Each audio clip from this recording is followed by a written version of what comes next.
السلام علیکم د قدر وړ لیدونکو په خاص ډول د انلاین ایجوکیشن پښتو یوټیوب چینل مینوالو ستړي مشئ خدای دې وکړي چې ټول ښه او جوړ یې ختمن اوس د قدر وړ لیدونکو په خاص ډول د انګلیسي ژبې زده کړې مینوالو ستاسو لپاره نن ورځ موږ بیا یوه ډېره مهمه ویډیو اپلوډ کړې ده خدای دې وکړي چې نننۍ ویډیو هم ستاسو د خوښې وړ وګرځي نننۍ ویډیو زموږ د انګلیسي ګرامر برخې څخه په ناون باندې ده په نننۍ ویډیو کې به انشاءالله په ناون باندې بشپړ رڼا اچوو ناون به تاسو در پیژنو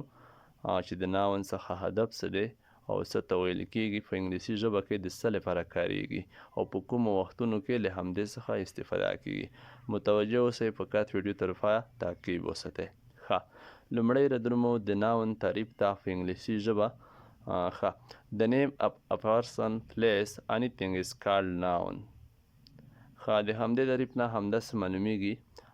چې د ناون پېژندګلوي داسې بریښي چې د یوه شخص یا د سیمې یا د کوم هر شي نوم ته ناون ویل کیږي مثال یا د مختلفو شیانو نومونه که هغه د یوې سیمې نوم وي لکه هیواد نوم همداسې مثال د یوه شخص نوم وي لکه احمد محمود داسې مثال یا د بل کوم څیز نوم وي لکه مثال د موټرو یا د بل کوم بوټیو هرې برخې د یوه شي نوم چې وي همدې ته ناون وایي ما په پښتو باندې د تعریف ډېر ساده کړی هم دی دلته تاسو وګورئ ډېر په ساده ډول مې لیکلی دی د هر شي نوم ته ناون وایي یعنې د هر یوه شي نوم که وښیو همدا پخپله ناون دی نو ډېر یو ساده تعریف دی تاسو چې په هر ځای کې له همدې پوښتنې سره مخامخ کیږئ که هغه ښوونځی وي تاسو د ښوونځي شاګردان وئ یا د پوهنتون محصلین وئ یا کوم کورس کې زده کړه کوئ کوم ښوونیز مرکز کې د ناون برخې د همدې سوال سره مخ شئ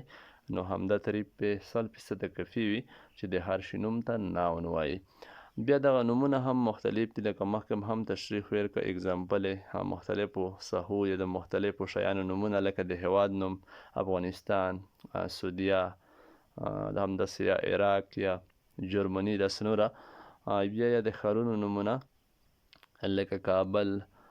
خوست ننګرهار کندهار یا دوبۍ یا داسې نوره یا مثال د خلکو نومونه لکه مصطفی احمد محمد داسې نور یا مثال د شیانو نومونه لکه کمپیوټر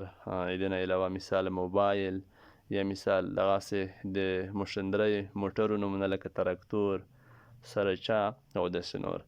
نو زما په فکر داسې څوک به نه وي چې د ویډیو په دقیق ډول کتلی وي چې د دوی د ناون په هدف او مقصد پوه شوي نه وي زما په فکر کومه ستونزه به نه وي نو په هر ځای کې چې له همدې سوال سره مخ کیږئ نو همدا تعریف همدا کافي دی نو د ویډیو په پای کې ستاسو ټولو قدرمنو لیدونکو څخه زه هیله کوم